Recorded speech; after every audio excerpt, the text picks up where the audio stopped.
Olá, vou falar um pouquinho sobre produto cartesiano. Produto cartesiano que é extremamente importante, né? Então é um ente geométrico que é extremamente importante para que nós possamos representar as relações matemáticas e entre essas relações, o que a gente também estuda e tem diversas aplicações nas mais variadas áreas, que é a parte de função.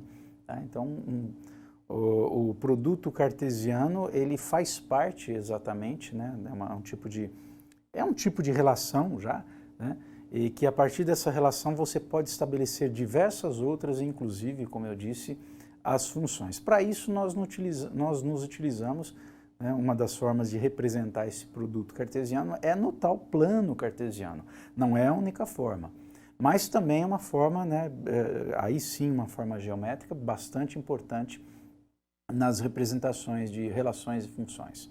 Perfeito? Então vamos ver o que se entende por produto cartesiano. Vamos ao nosso primeiro slide aqui, né? O que é um produto cartesiano? Né? Eu vou apresentar isso justamente a partir de três situações, de três exemplos, inclusive explorando as possibilidades dos tipos de representações numéricas. Tá? Então são esses os casos, olha aí. Primeiro é o produto cartesiano, e já vou explicar melhor o que ele é, tá? Com os conjuntos A formado pelo 0, 1 e 3 e o B formado pelo menos 1, 0, 1 e 2. Então nós vamos representar tanto algébrica como graficamente. O B, você fala, é quase a mesma coisa. Não. O conjunto A é 0, 1, 3, é o mesmo do item A. Tá? Só que o conjunto B já é um intervalo real, fechado no menos 1 e aberto no 2. Ou seja, neste conjunto B estou considerando todos os valores do menos 1, exatamente, até menos que 2. Qualquer valor menor que 2. 1,99, 1,999.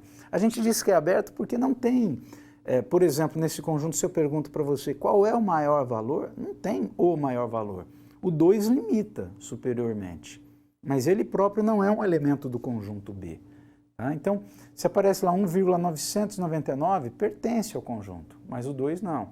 1,999999 pertence. Você sempre vai achar um número maior, né, que pertence ao conjunto, mas que ainda não é 2. Tá? E o item C, aí eu tenho dois conjuntos de números reais. Então, o que isso difere em termos de representação? Tá? Bom, o que é um produto cartesiano? A gente vai fazer aqui a resolução desses três itens. Né? Então, o que se entende por produto cartesiano? Esse item A, ele é bem legal para você entender o que é um produto cartesiano, mais fácil de entender. E compreendendo, aí você vai conseguir representar as outras situações também. Eu considero como produto cartesiano entre os dois conjuntos A e B, tá? Como aquela relação exatamente entre todos os elementos de A com todos os elementos de B, tomados, né, 2 a 2. Um elemento de A com um elemento de B, um de A com um de B. Então, eu vou relacionar cada um dos elementos de A com todos os elementos de B, ok?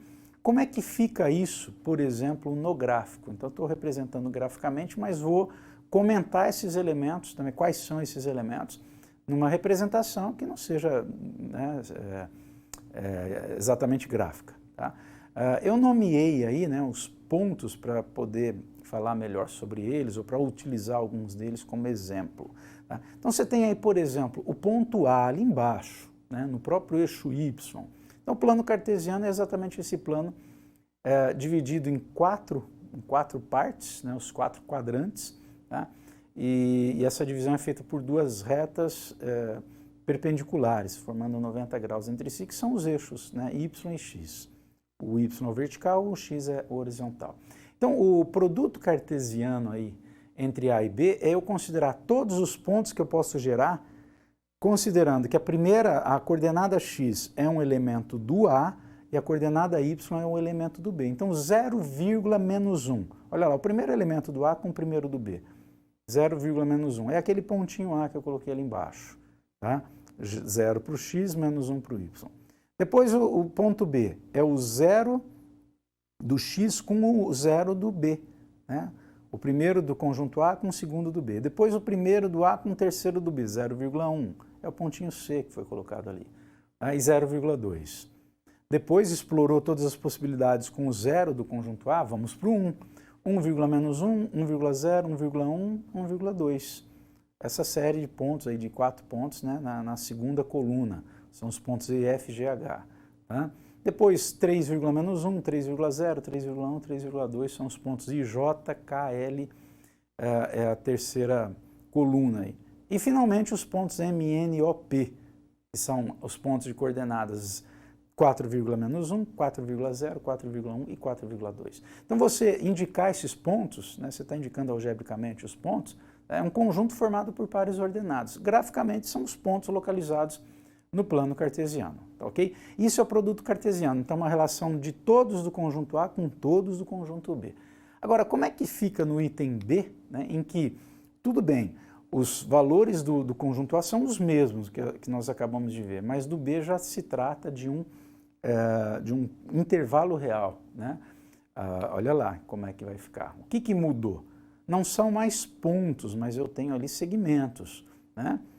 Por exemplo, o zero do conjunto A, ele não vai estar relacionado só com menos 1, que é aquele pontinho ali embaixo, né? Ele vai estar associado também com menos 0,9, menos 0,99, menos meio, né? Com zero, com meio, com... Ou seja, com qualquer valor que nós tenhamos ali de menos 1 até antes de chegar no 2. Qualquer valor maior que menos 1 e menor ou igual a 2. Por isso que eu traço essa linha. E um detalhe, perceba ali embaixo, né, que a bolinha indicando o ponto A, ela está preenchida, né, a gente diz lá bola cheia, mas ali em cima, no valor 2 do eixo Y, ela está vazia, porque esse ponto não faz parte do produto cartesiano.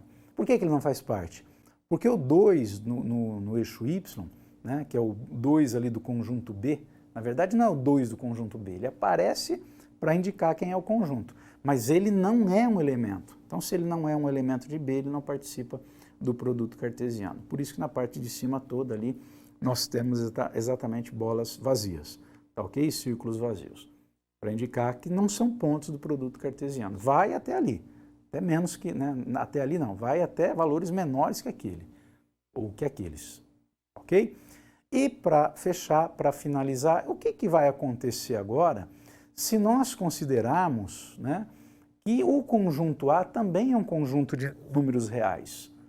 Vai do 0, eu coloquei 0 a 4, né, 0 a 3, né? A gente vai ver no gráfico, ok? De novo, eu não vou mais trabalhar com pontos, ou no caso aqui com segmentos, mas agora com superfícies, porque eu tenho que percorrer toda a extensão dos dois intervalos. Então não é só o zero ali do A que vai se associar ao menos 1 e a todos os valores reais até valores menores que 2. Tá? Mas é o do 0 até o 4 no conjunto A, todos os valores reais também. E olha como que fica a representação nesse caso, ainda não está finalizada, tá ok? Então você considera de 0 a 4 ali que eu fiz no gráfico, tá? Você já desenha um retângulo, vai ser retangular. Nesse retângulo, no eixo X, você considera do 0 até o 4, que é definido ali pelo conjunto A, né? E no eixo Y, definido pelo B, pelos elementos de B que vão estar nesse eixo Y, é do menos 1, tá? Exatamente do menos 1, até menos que 2. Então você passa uma linha tracejada, porque é aberto no 2. Os valores daí não vão participar. Onde é aberto, linha tracejada. Onde é fechado, linha cheia. Tá? Então nós definimos aí um triângulo. É um triângulo justamente cujos vértices são os pontos 0, menos 1, 4, menos 1, 4,2 e finalmente 0,2. Perfeito? Só que eu tenho que considerar todas as possibilidades aí dentro. Então o que a gente faz aqui é pintar toda essa parte. Você vai pintar toda essa parte aí, que está quadriculada aí, está meio clarinha, né? Mas você considera toda a superfície do retângulo. Toda ela, inclusive com as 3 extremidades que estão desenhadas por linhas contínuas, mas desconsiderando aquela extremidade, né, aquela aresta do retângulo em que você tem a linha pontilhada. Ok? É isso aí.